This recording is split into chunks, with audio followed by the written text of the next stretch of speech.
Hi, this is Tracy again with RX Performance, Extreme Auto Products. Got my mad scientist hair going today. This is a Mini with the N14 engine.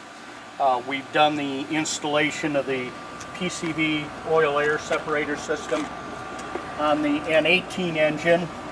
A little bit different. We made a few different adapters. This is going to be a simple now. To do this installation, you simply squeeze both ends of this connector. This is your dirty side that goes to the intake manifold, and that's going to pop off. Then both of our adapters snap right in. This is going to be an OEM plastic style with a 90-degree fitting on it. This goes from, this is the dirty side of the crankcase ventilation, the PCV system. This will go to the center of the catch can. There is no check valve on the center. And we're using then intake manifold for our primary evacuation when you're in non-boost. Check valve flowing away from the can, going into the intake manifold. As soon as the engine begins to make boost, we're going to, this check valve will sense the boost pressure and close. This check valve will then open, and whichever evacuation source gives the most suction is where the valves are going to open to, and we're using the inlet of the turbo right here. Now there's a little flow sensor on here, so this can't be deleted. This is an ideal situation. The Venturi effect of the air going in creates quite a bit of suction and gives us evacuation when we're in boost. We're retaining the clean side, but we're moving it up here so we're still downstream of the mass airflow sensor. So all the air is metered as it's coming in. And there will be far less suction at this point than there will be down here. We never want it to backflow. We always want clean, filtered, mass airflow metered air coming into the crankcase, and your foul, contaminant, vapor-laden air going out. And these are our two suction sources, non-boost, boost.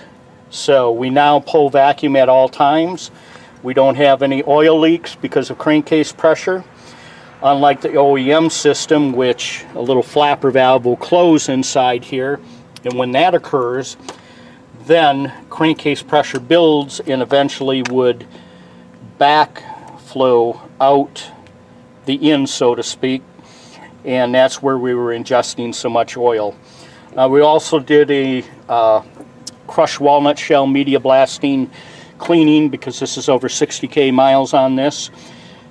Intake valves, you couldn't even tell they were valves. It was so coked and blocked. So that usually is a couple-hour job. That turned into about a 4-hour job because of the severity, but we got them done. Everything worked out well. We have deleted the little buzz from the boost pipe here that did go up in. If you look right down there, you can almost see there's a billet cap peeking. Screws in and cuts its own threads and seals. Running alongside of this line, or this braided line here. Now, did you check what boost it was there making? It is. Yeah, I got about 2 more. Okay. So you can delete that whole noise-making device and install a billet noise delete that we will be selling. Delete. Yeah, noisemaker delete will be selling soon on the RX site. And hey, just to clarify, so this hose here used to run directly into the engine here. So we separated it here, installed an adapter on this side, installed an adapter on this side, and those are your two main connections. And then, as Tracy pointed out before, over here, there used to be a tube that ran from here, from the turbo inlet, over to the engine here. This piece of hose was that original hose. When you get your kit, you just have to snip it so you get the 90. That'll fit on there. Clean side separator goes right into it. You insert a barb here by drilling a little hole, and then this piece of tube will connect it, and the clean side separator fits perfectly. Then there's an adapter here that goes into this tube with the rubber hose that runs to that secondary vacuum connection there. 1/2-inch drill bit is the size you'll drill. All the fittings and adapters will be included.